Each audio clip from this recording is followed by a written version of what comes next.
Thendral IAS Academy, your unique coaching center for all competitive exams. எல்லாருக்கும் வணக்கம். நான் Prithviraj, Thendral IAS Academy Karaikudi. நாம இப்ப NCERT புக்ஸ் வரிசையா கவர் பண்ணுவோம் அப்படின்னு சொல்லியிருந்தோம். அந்த வகையில ஜியோகிராஃபி தான் நம்ம இப்ப ஸ்டார்ட் பண்ணிருக்க சப்ஜெக்ட். ஏற்கனவே நம்ம 6th ஸ்டாண்டர்ட் புக்ஸ் வந்து ஸ்டார்ட் பண்ணிட்டோம். அதுல ஃபர்ஸ்ட் 2 சாப்டர் ஏற்கனவே வீடியோ போட்டோம் பாருங்க. The Earth in the Solar System, அதே மாதிரி second லெசனான Globe, Latitudes and Longitudes ஏற்கனவே நம்ம வீடியோ போட்டோம். ஸோ இந்த வீடியோ நம்ம 3ஆவது சாப்டர் தான் பார்க்க போறோம், அதாவது மோஷன்ஸ் ஆஃப் த எர்த். இதுதான் நம்ம பார்க்க போறோம். ஓகே, ஸோ அந்த வீடியோ பார்க்காதவங்க தயவு செஞ்சு போய் பார்த்துட்டு வந்து இந்த வீடியோ பாருங்க. அப்போ உங்களுக்கு ஒரு கண்டினியூட்டி இருக்கும். அண்ட் மறக்காம நம்மளோட டெலிகிராம் குரூப்போட லிங்க்னா கீழே இருக்கும். டெலிகிராம் லிங்க், இன்ஸ்டாகிராம் லிங்க் எல்லாமே கீழே இருக்கு. ஸோ எல்லாருமே மறக்காம ஜாயின் பண்ணிக்கங்க. Okay, motion. இப்போ எர்த்தோட மோஷன் பார்த்தா எர்த் வந்து எப்படி பண்ணா சுத்தம். மோஷனாவே என்ன, ஒரு பொருளோ ஏதோ வந்து ஒரு நகருது, அதான் வந்து மோஷன் அப்படின்னு சொல்லுவோம். அந்த வகையில் நம்ம எர்த்தை பார்த்தா 2 விதமான மோஷன் பண்ணுது. ஒன்று என்னன்னா ரொட்டேஷன் அண்ட் இன்னொன்று வந்து ரெவால்யூஷன் அப்படின்னு சொல்லுவாங்க. ரொட்டேஷன்ங்கிறது என்னன்னா எர்த்து தன்னைத்தானே சுத்துதுல, அது பேர் வந்து ரொட்டேஷன். அந்த ரொட்டேஷன்ங்கிறது நடக்கிறதுனால தான் டே அண்ட் நைட் நமக்கு வருது. ஓகே, அண்ட் செகண்ட் மோஷன் என்னன்னா ரெவால்யூஷன், அதாவது எர்த் வந்து சூரியனை சுத்துறது. இதனால என்ன ஆகுதுன்னா நமக்கு வந்து ஒரு வெதர், சம்மரோ வின்டர், ஆட்டம், ஸ்ப்ரிங், இதனால அதுக்கு ரீசன் என்னன்னா இந்த ரெவால்யூஷன் தான். ஓகே, ஃபர்ஸ்ட் ரொட்டேஷனை பத்தி கொஞ்சம் தெரிஞ்சுக்கலாம். ஓகே, இப்போ ரொட்டேஷன் அப்படின்னு பார்த்தா நம்ம எர்த் வந்து எப்பவுமே கொஞ்சம் சாஞ்சு தான், அதாவது இப்போ நீங்க தரையில ஒரு பாலை உருட்டி விடுறீங்கன்னு வச்சுங்க, அது எப்படி சுத்தம் 90 டிகிரி ஆங்கிள் பாருங்க. இப்போ ஒரு பால் அப்படி வச்சிருக்கீங்க, அதை தரையில சுத்தி விடுறீங்கன்னா எப்போ எப்படி சுத்தம், இப்படியா சுத்தம், நேரா அப்படியே தனித்தனியாக சுத்திக்கிட்டு இருக்கோம். ஓகே, அதோட ஆங்கிள் பார்த்தீங்கன்னா இங்கேருந்து பாய் ஹரிசான்லாவும் வெர்டிகலாவும் வச்சீங்கன்னா கிட்டத்தட்ட 90 டிகிரி ஆங்கிளில் சுத்தம். ஓகே, ஆனால் நம்மளோட எர்த் எப்படி சுத்துதுன்னு பார்த்தீங்கன்னா இந்த கீழே இருக்குல்ல இந்த டயக்ராம், இது மாதிரி தான் லைட்டாக சாஞ்சு சுத்துது. ஏன்னா இப்போ நமக்கு கீழே தரை இருக்கனால அந்த பால் அப்படி சுத்துது. ஆனால் நம்மளோட எர்த்தை பிடிக்க எதுவுமே இல்லை, நம்மளோட எர்த்து ஸ்பேஸில் அது வாட்டுக்கு தொஞ்சிக்கிட்டு அது வாட்டுக்கு சுத்திக்கிட்டு இருக்கு. ஓகே, ஸோ அதனால என்ன ஆகுதுன்னா நார்த் போல், இந்த நார்த் போல்ல இருந்து சவுத் போலுக்கு ஒரு டைரக்டா ஒரு கோடி கிழிச்சிங்கன்னு வச்சுக்கோங்க. ஸோ இதை வந்து இப்படி சுத்துது அப்படிங்கிறத சொல்றாங்க. கிட்டத்தட்ட 66.5 டிகிரி ஆங்கிள்லாம் சுத்துது அப்படிங்கிறத சொல்றாங்க. அது வெர்டிக்கல் லைன்ல, அதாவது இந்த பால் மாதிரியே ஒரு கோடி கிழிச்சுன்னு வச்சுக்கோங்க. இந்த சென்டரா ஒரு கோடு போதா டாட் டாட்டா, இந்த டாட்ல இருந்து எவ்வளவு விலகி இருக்குன்னா கிட்டத்தட்ட 23.5 டிகிரி விலகி இருக்கு அப்படிங்கிறத சொல்றாங்க.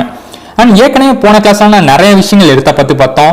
லாங்கிடியூட், லாட்டிடியூட்ஸ் அப்படின்னா என்னென்ன பார்த்தோம். ஓகே, ஸோ அதெல்லாம் பார்த்தா உங்களுக்கு இந்த tropic of cancer, tropic of Capricorn அதெல்லாம் என்னன்னு தெரியும். டிராபிக் ஆஃப் கேன்சர்ங்கிறது நார்த்தன் ஹெமிஸ்பியர்ல இருக்கும், இதே டிராபிக் ஆஃப் கேப்ரிகான்ங்கிறது சவுத்தன் ஹெமிஸ்பியர், அதாவது கீழே இருக்கிறது. ஓகே, ஸோ இதுதான் ரொம்ப பேசிக்கான விஷயம். இந்த ஆங்கிள்ஸ் ரொம்ப முக்கியம், 66.5 டிகிரி. ஓகே, சரி, இப்போ இங்க பாருங்க, the circle of illumination அப்படின்னு ஒன்று கொடுத்துருக்காங்க. இது ரொம்ப முக்கியமான ஒன்று. இந்த சர்க்கிள் ஆஃப் illumination என்னன்னா நம்மளோட எர்த் ஏற்கனவே ஸ்பியர் அப்படின்னு சொல்லியிருக்கோம். ஸோ சூரிய ஒளி நம்ம மேலே படும்போது ஒரு சைடு டேயாகவும் இன்னொரு சைடு வந்து நைட்டாகவும் இருக்கும். ஓகே, ஒரு சைடு டே இன்னொரு சைடு நைட்டாக இருக்கும்.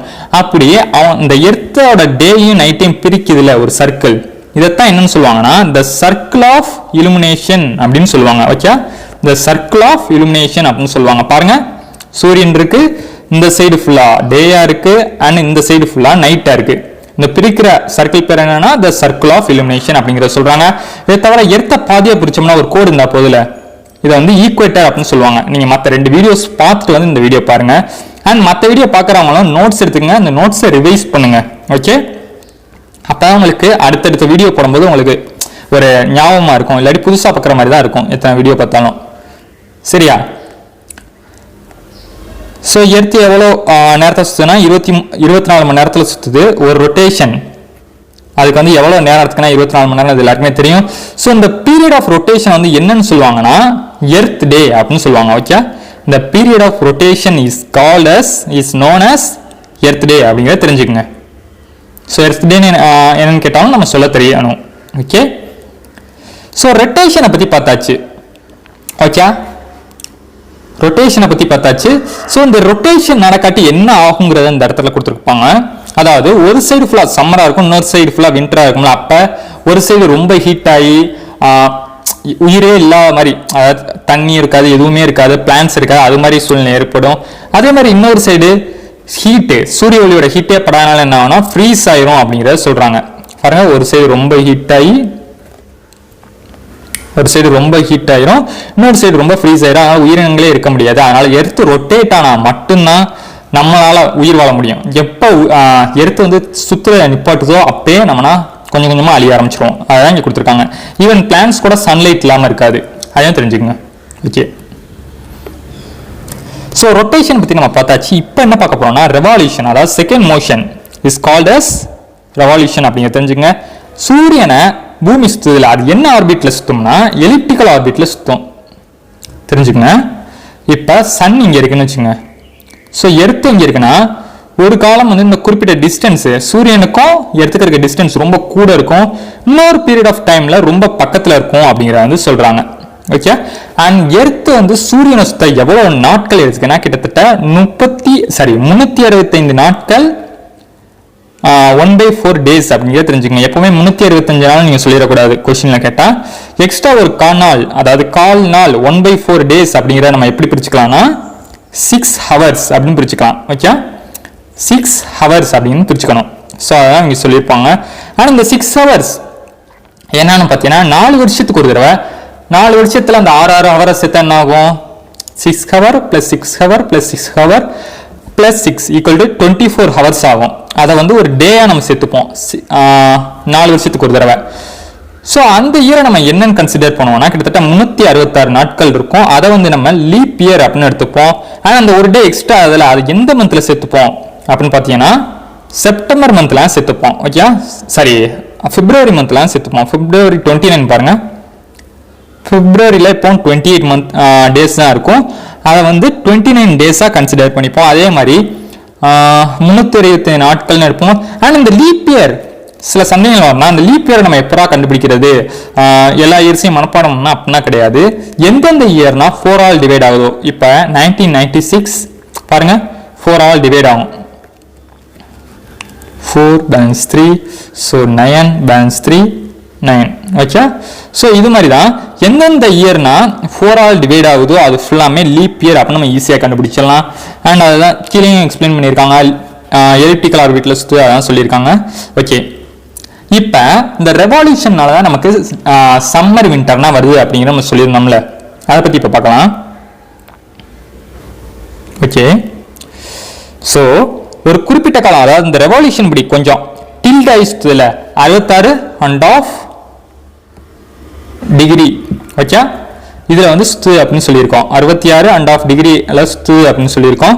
ஸோ இப்படி சுத்தும் போது என்னன்னு பார்த்தீங்கன்னா ஒரு குறிப்பிட்ட காலம், இப்போ இந்த லெஃப்ட் சைடு பார்த்தீங்கன்னா தெரியும் அதிகமான ஒளி. இப்போ ஈக்குவேட்டரை பிரிங்க, இதான் சரி இந்த ஒரு கோடு போகுதுல இதான் வந்து ஈக்குவேட்டர். பாருங்க, கொஞ்சம் ஜூம் கூட பண்ணிக்கிறேன். பார்த்தீங்கன்னா தெரியும் இந்த ஒரு லைன் போகுதுல, இதை வந்து ஈக்குவேட்டர் அப்படின்னு நம்ம சொல்லியிருந்தோம். அண்ட் இதுல இருந்து பார்த்தீங்கன்னா உங்களுக்கு தெரியும் மேலே இருக்கிறது வந்து நார்த்தன் ஹெமிஸ்பியர் அண்ட் கீழே இருக்கிறது வந்து சவுத்தன் ஹெமிஸ்பியர். இதுல அதிகமான ஒளி எந்த சைடு போடுது? நார்த்தன் ஹெமிஸ்பியர் சைடு தான் படுது. பாருங்க, இவ்வளோ ஒளி வந்து சூரிய ஒளி வந்து நார்த்தன் ஹெமிஸ்பியர் படுது. அண்ட் சவுத்தன் ஹெமிஸ்பியர் சைடு பாருங்க கொஞ்சம் சூரிய ஒளி தான் படுது. பேலன்ஸ் சைடு ஃபுல்லா வெறும் டார்க்னஸ் தான் இருக்கு. ஸோ இதை தான் நம்ம என்னன்னு சொல்லுவாங்கன்னா சம்மர் இந்த நார்த்தன் ஹெமிஸ்பியர், அதிகமான சூரிய ஒளி நார்த்தன் ஹெமிஸ்பியர் படுறதுனால இதை வந்து சம்மர் சால்டைஸ் அப்படின்னு சொல்லுவாங்க. ஓகே, சம்மர் சால்ஸ்டைஸ் அப்படின்னு சொல்லுவாங்க. ஸோ இந்த டேட் நல்லா பார்த்துங்க, 21 ஜூன். ஓகே, ஸோ ஜூன் மாதம் வந்து ரொம்ப சூரிய ஒளி வந்து நார்த்தன் ஹெமிஸ்பியர் சைடு விழுகும். அதனால அந்த சைடு வந்து சம்மராக இருக்கும். அண்ட் வின்டர், அதாவது சவுத்தன் ஹெமிஸ்பியர் சைடு வந்து வின்டர் இருக்கும். ஏன்னா சூரிய ஒளி கம்மியாப்படுது. கம்மியாப்பட்ட என்ன ஆகும்? ரொம்ப கூலிங்காக இருக்கும், ஓரளவு தான் ஹீட் இருக்கும். ஸோ அதனால அந்த சைடு வின்டரா இருக்கு அப்படின்னு சொல்றாங்க. இந்த சைடு அதிகமாக ஹீட் ஆகும்ல, சூரிய ஒளி நிறைய படுறதுனால அதிகமாக ஹீட் ஆகும். அதனால அந்த சைடு சம்மரா இருக்கும் அப்படின்னு சொல்றாங்க. இதே மாதிரி இந்த சம்மர் சால்டைஸ் அப்படின்னு சொன்னோம்ல ஜூன் மாசம், இதே இது வின்டர் சால்டைஸ் அப்படின்னு ஒன்று இருக்கு, சால்ஸ்டைஸ்னு. ஓகே, இதுல என்ன ஆகும்னா இப்போ ஈக்குவேட்டர் அப்படி பிரிச்சிங்கன்னாலும் அதிகமான ஒளி பாருங்க இந்த சைடு தான் படும், கொஞ்சோண்டு தான் இந்த சைடு படும். ஓகே. இதை என்ன பார்த்தீங்கன்னா கீழே வந்து சம்மர் சீசனாக இருக்கும், அதாவது சவுத்தர்ன் ஹெமிஸ்பியர் சைடு சம்மர் சீசனாகவும் and northern hemisphere side winter சீசனாகவும் இருக்கும். ஸோ இதெல்லாம் என்ன சொல்லுவாங்கன்னா வின்டர் சால்டைஸ் அப்படின்னு சொல்லுவாங்க. அண்ட் இதோட டேட்டையும் நல்லா பார்த்துக்கோங்க, 22 டிசம்பர். டிசம்பர் மந்த் ஃபுல்லாக வின்டராக இருக்கும் அந்த சைடு அப்படிங்கிறத தெரிஞ்சுக்கோங்க. ஓகே. இதை தவிர இன்னொன்று ஒன்று இருக்குது, அதாவது நார்த் சம்மர் சால்டைஸ் வின்டர் சால்டைஸ் அப்படின்னு சொல்லுவாங்களா, இதே மாதிரி ஈக்வனாக்ஸ் அப்படின்னு ஒன்று இருக்குது. அதாவது சம்மரும் இல்லாமல் வின்டரும் இல்லாமல் சில சீசனாக இருக்கும்ல, ஆட்டம் ஸ்ப்ரிங், அதுதான் அவங்க இங்கே சொல்கிறாங்க. ஸோ இந்த ஆட்டம் ஸ்ப்ரிங்கை பார்த்தோம்னு வச்சுக்கோங்க, ஒரு நிமிஷம். இப்போ மார்ச் மாதம் பார்த்தீங்கன்னா நார்த்தன் ஹெமிஸ்பியர் சைடு ஸ்ப்ரிங்காக இருக்கும், சவுத்தன் ஹெமிஸ்பியர் சைடு ஆட்டமாக இருக்கும். ஓகே. அதே மாதிரி செப்டம்பர் மாதம் நார்த்தன் ஹெமிஸ்பியர் சைடு ஆட்டமாக இருக்கும் அண்ட் சவுத்தன் ஹெமிஸ்பியர் சைடு ஸ்ப்ரிங்காக இருக்கும் அப்படிங்கிறத சொல்கிறாங்க. ஸோ அதான் அவங்க எக்ஸ்பிளைன் பண்ணுறாங்க. நார்த்தன் ஹெமிஸ்பியர் என்ன இருக்கும், மார்ச் மாதம் வந்து நார்த்தன் ஹெமிஸ்பியர் சைடு ஸ்ப்ரிங்காக இருக்கும் அண்ட் சவுத்தன் ஹெமிஸ்பியர் சைடு ஆட்டமாக இருக்கும். அதே மாதிரி செப்டம்பர் மாதம் ஆட்டம் வந்து நார்த்தன் ஹெமிஸ்பியர் சைடு இருக்கும், சவுத்தன் ஹெமிஸ்பியர் சைடு வின்டராக இருக்கும் அப்படிங்கிறத வந்து தெரிஞ்சுக்கோங்க. சாரி, ஸ்ப்ரிங்காக இருக்கும் அப்படிங்கிறத தெரிஞ்சுக்கோங்க. ஓகே. ரெவல்யூஷன் வச்சு நமக்கு கிளைமேட்னா டிஃபரெண்ட் ஆகுது, சம்மர் ஸ்ப்ரிங் ஆட்டம் வின்டர் இது எல்லாமே ரெவல்யூஷன் வச்சு வருது. அண்ட் டே அண்ட் நைட் எதுலேருந்து வருதுன்னா ரொட்டேஷனை வச்சு வருது. இது கூட ஒரு கொஸ்டினாக கேட்க சான்சஸ் இருக்குது. அண்ட் ஏற்கனவே சொல்லியிருந்தோம் லீப் இயர்னா எப்பப்போ வரும், அதே மாதிரி எலிப்டிக்கல் ஆர்பிட்ல சுற்றுது. அண்ட் லீப் இயர் வந்து 365 நாட்கள், ஒரு டே வந்து எப்போ எக்ஸ்டெண்ட் ஆகும்னா பிப்ரவரி மாதம் எக்ஸ்டெண்ட் ஆகும் அப்படிங்கிறத சொல்லியிருந்தோம். ஓகே. ஓகே. ஸோ நம்ம ஏற்கனவே எக்ஸ்பிளைன் பண்ணியிருப்பாங்க. சம்மர் சால்டைஸ்னா நம்ம என்னென்ன சொன்னோம், அதே மாதிரி வின்டர் சால்டைஸ்னா என்னென்ன சொன்னோம் அதுதான் இங்கே எக்ஸ்பிளைன் பண்ணியிருப்பாங்க. பாருங்க,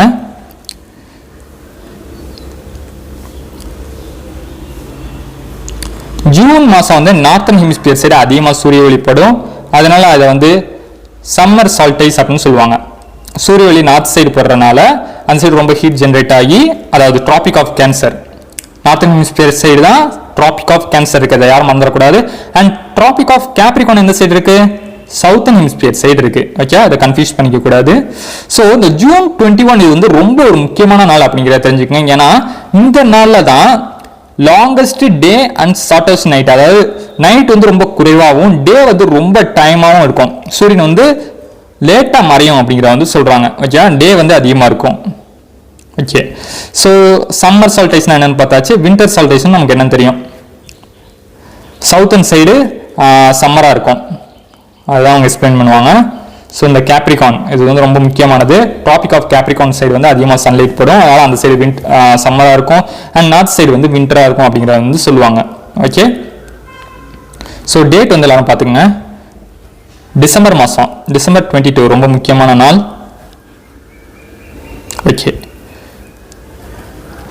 அடுத்து இந்த ஈக்வனாய்ஸ் அப்படிங்கிற வந்து நம்ம ஏற்கனவே சொல்லியிருந்தோம். அந்த 21 மார்ச் அண்ட் செப்டம்பர் 23 ரொம்ப முக்கியமானது. இதில் இதை வச்சு கூட கொஸ்டின் கேட்பாங்க. பாருங்க, இந்த டயக்ராம் பார்த்தா உங்களுக்கு தெரியும்.